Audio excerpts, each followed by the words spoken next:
morning, fellow kids. My name is Jake, or Jacob if you'd prefer. There's another Jake on the podcast, so it can be a little confusing, but we won't get into that. I am the Dungeon Master for Season 4 of Here for the Rolls, and today we're delivering a package, like an Amazon one, right to your door.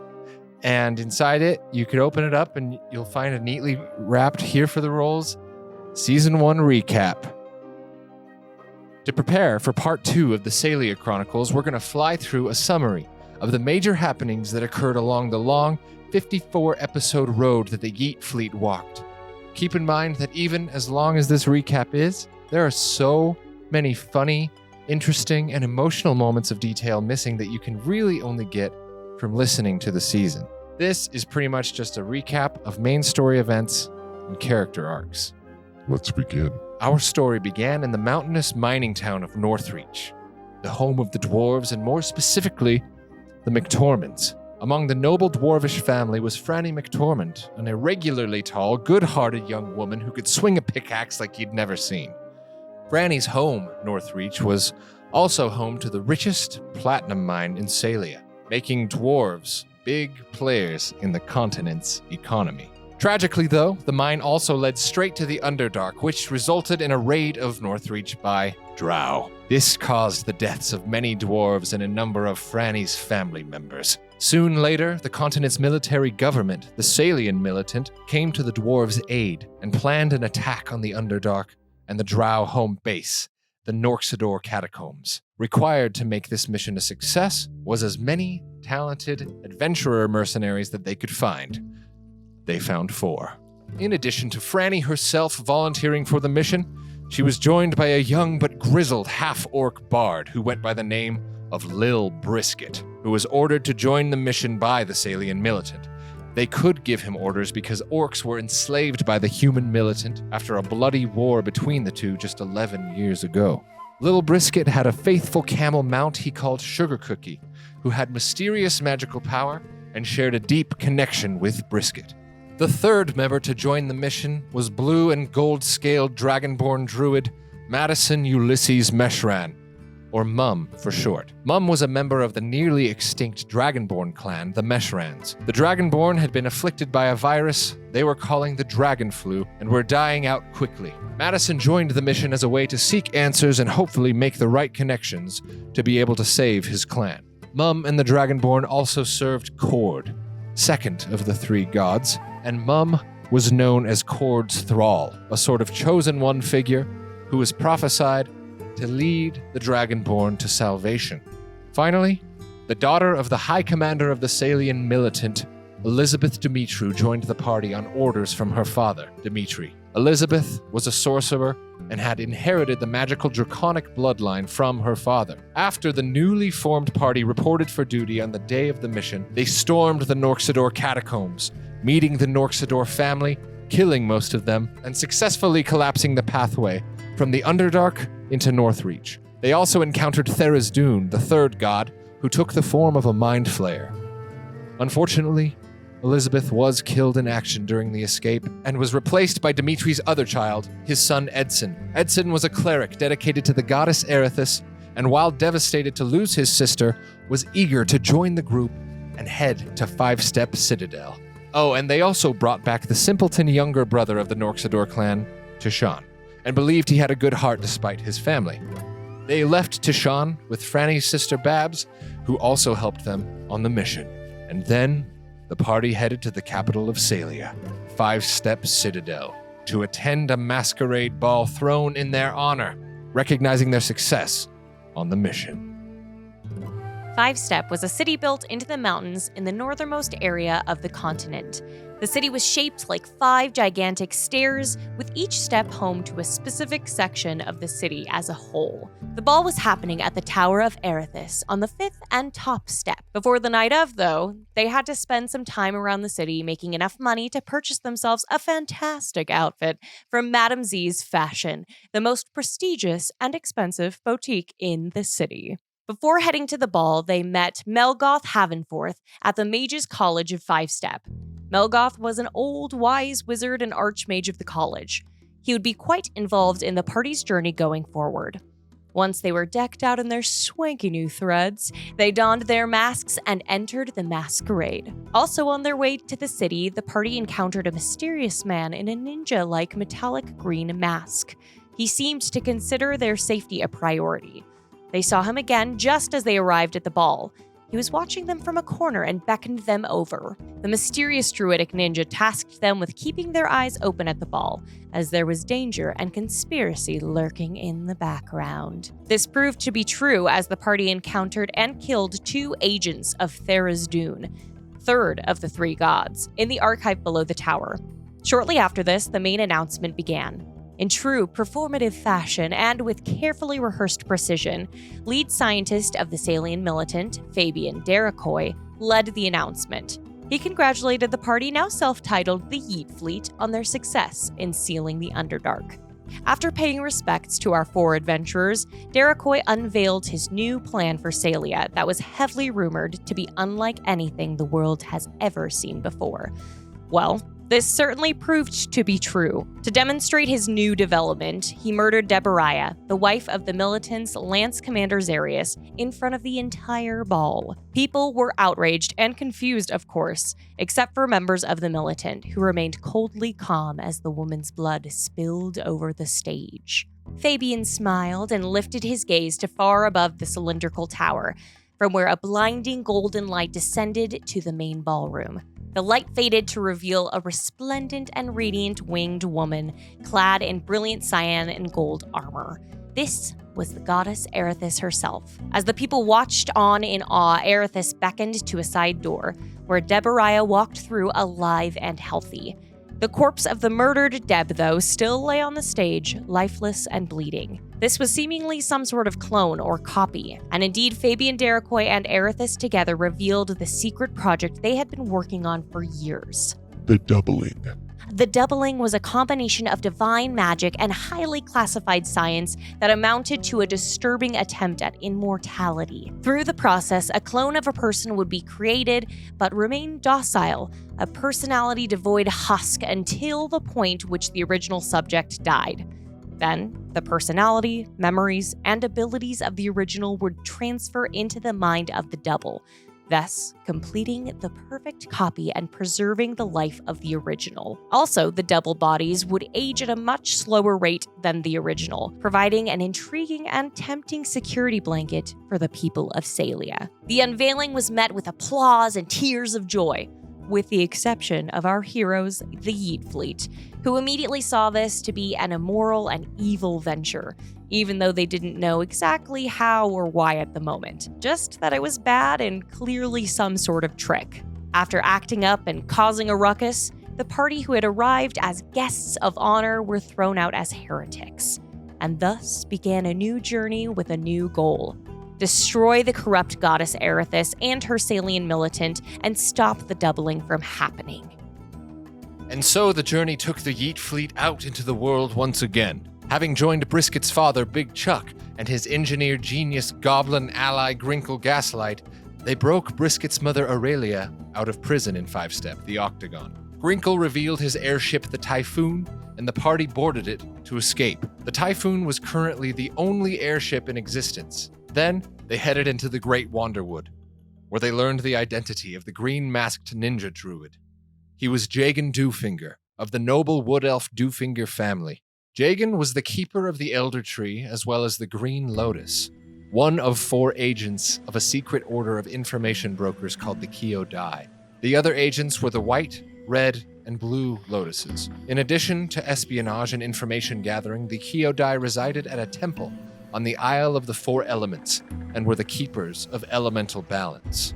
After helping Jagan and his family restore the Elder Tree and resist Derakoi's luring into the doubling, the Yeet Fleet moved on to Eastport, home of Edson and the Dimitrus. On the road, however, they stumbled upon a CM prisoner convoy, who had stopped to watch the performance of a traveling actor troupe, the Ceylia Players. Tishan Norxador was there, and had joined the troupe.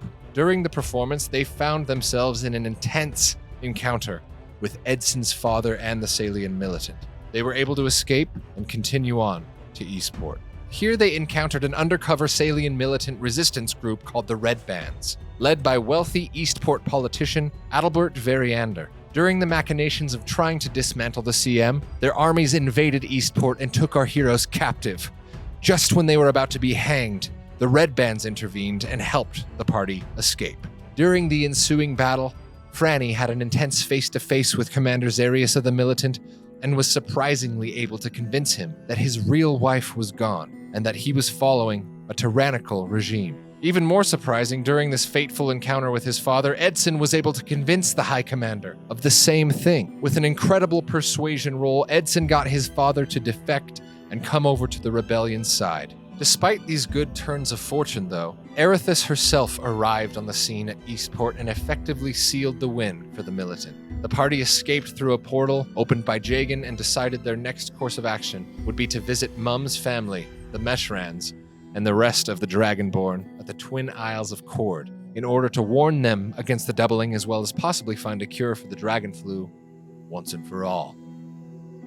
Mum was received back home like a hero, and the Dragonborn were incredibly excited to hear the good news about Fabian Derekoy and a possible cure. Extremely awkwardly, though, Mum had to break the news that Derekoy was a fraud and had somehow been manipulating the Dragonborn with a promise of a cure, most likely to convince them to submit to the doubling. During their time on the Isles, they thwarted Derekoy once again and found the cause of the dragon flu. It was that the waters of the Great Well were corrupted by Derekoy's dark scientific magic.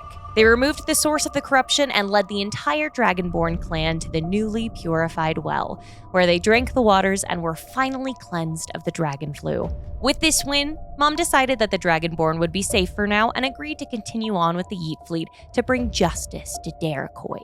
But before leaving, he needed to do one more thing: pass the trials of Cord and finally meet face-to-face with the god who had named him as his thrall.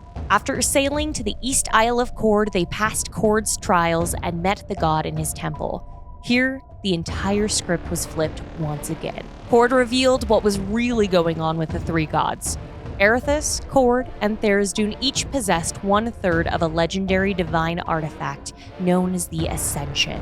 Even wielding 1/3 of the relic would ascend a being to demigodhood and incredible power. Combining all three fragments, though, would bestow supreme, fully godlike power upon the wielder. Cord revealed that the three gods were locked in a 300-year-long conflict to defeat one another and claim the full ascension for themselves. As Cord was the god of the orcs and Dragonborn, he asked Mum and the party to join him in wiping all other races from the face of Ceylia, so he and his armies could rule forever. This was a devastating bomb drop for Madison and the entire party. Cord was no different than Erithus. They were forced to bend the knee, even after Franny's pride and sense of justice nearly got her incinerated by Cord. Feeling utterly defeated, they left the temple after falsely swearing fealty to the demigod. What were they to do now? Both Erithus and Cord were tyrants, and they had no conception of what the third god, Tharizdun, was up to or even like, other than the fact that he took the form of a mind flayer, and that his people were the Drow and Illithid. The Yeet fleet decided to visit the Kyodai and the Lotuses to ask for help. Here, they learned that each of the three gods was said to have an heir, a designated individual who would inherit the gods' power and further their legacy if they were ever defeated.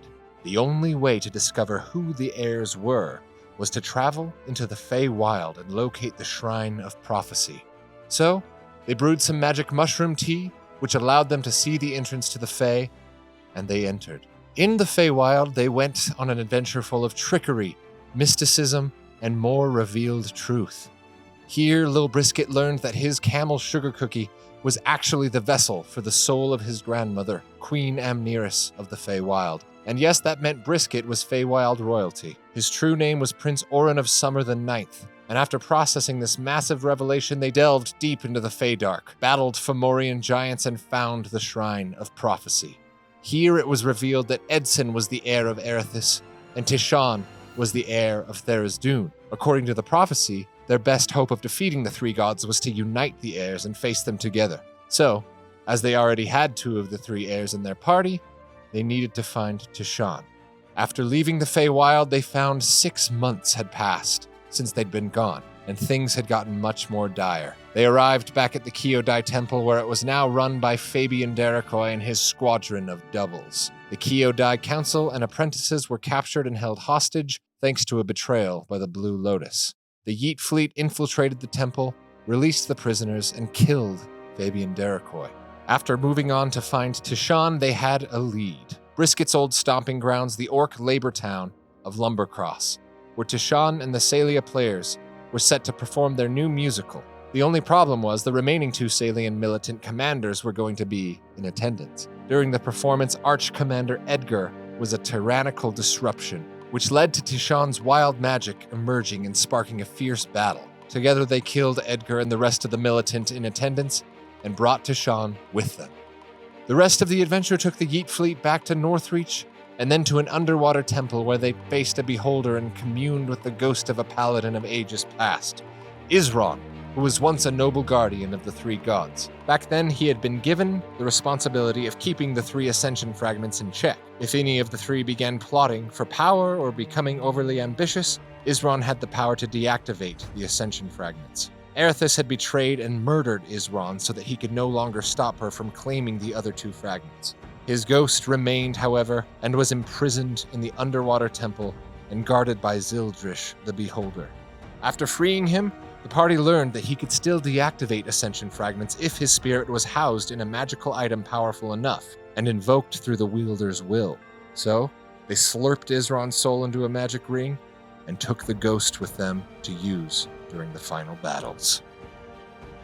As the adventure was nearing a close, only 2 things remained: raiding and destroying the town of Doubleheim. Doubleheim was a recently constructed compound where the doubles were stored and housed until they were activated. Together with Melgoth, the Mages College, and the rest of the rebellion, the Yeet fleet stormed Doubleheim, killed the rest of the doubles and whatever Ceylian militant were there guarding them, and set fire to the compound. During the battle, Fabian Derekoy's double also participated in the battle and was significantly wounded, but escaped at the last moment. As Doubleheim burned, Erithus soared into the battlefield to put a stop to the Yeet fleet once and for all. But the Yeet fleet had other plans. They boarded Grinkle's airship and he gave them prototype flying discs that allowed them to take to the skies to battle Erithus. A glorious clash in the clouds ensued, and amazingly the party was able to vanquish Erithus after invoking Isron the Paladin's ghost, which deactivated her ascension fragment and evened the playing field. Upon her death, Edson, as her heir, claimed her ascension fragment and gained incredible power. Then, they wasted no time. The final battles were here. They flew to the East Isle of Cord and confronted Cord himself on the black onyx sands around his temple. The fight was dire, and Cord proved to be a staggeringly powerful foe. But as a unified team, they summoned Isron, flipped the switch to off, and brought low the god of strength and storms. Mum, being Kord's thrall, claimed Kord's legendary sword, Zantetsuken, and his ascension fragment, reaching incredible levels of power as well. Finally, it was time to confront the third and most mysterious god of the 3, Tharizdun. They knew his temple was located on the Vine, an unnatural, evil, twisting jungle peninsula that jutted out of the west side of the continent. Battling their way through the great darkness of the Vine, they discovered the corpse of Adalbert Variander and his top Red Band lieutenants before finally arriving at Tharizdun's temple. Here, an army of mind flayers worshipped outside the temple in the courtyard. The hundreds of Alith had finished their prayer and began to head into the temple, which is when the party knew they had to make a move. They magically disguised themselves as mind flayers, blended in with the crowd, and snuck into the dark, wet, underground stone temple. Here, they broke off from the crowd and snuck down a different hallway where, to their shock, they discovered the mortally wounded body of Fabian Derekoy. They knew this was Fabian's only double, and as it was dying, knew that this was the end of Fabian Derekoy for good. After some final words with him, he perished, and they moved deeper into the temple. They found an Alithid tadpole brine pool, where Brisket decided to take a bottled tadpole for himself, which he named Plumbus. Then, they finally made their way to the throne room, where they would confront Tharizdun at last. To their horror, they learned Tharizdun was no mind flayer, but the controller of every one of them, the Elder Brain. In a battle of psychic proportions, they dueled the giant aberration and its Alithid servants, It was dire and it was close, but again the Yeet fleet triumphed with the help of Isron and claimed the final Ascension fragment, which attuned to Tishan, who now also possessed unreal power. But as they had all 3 fragments, they now had a decision to make. Keep the fragments separated and individualized, unite them and destroy the Ascension, or unite them and use the Ascension. The allure of divinity itself was too great to resist, and they chose option 3. If I remember right, Mum thought he should be the one to ascend, but the rest of the party voted to leave it to chance. So, the players rolled one final d20 to determine who would become a god. Franny won the roll.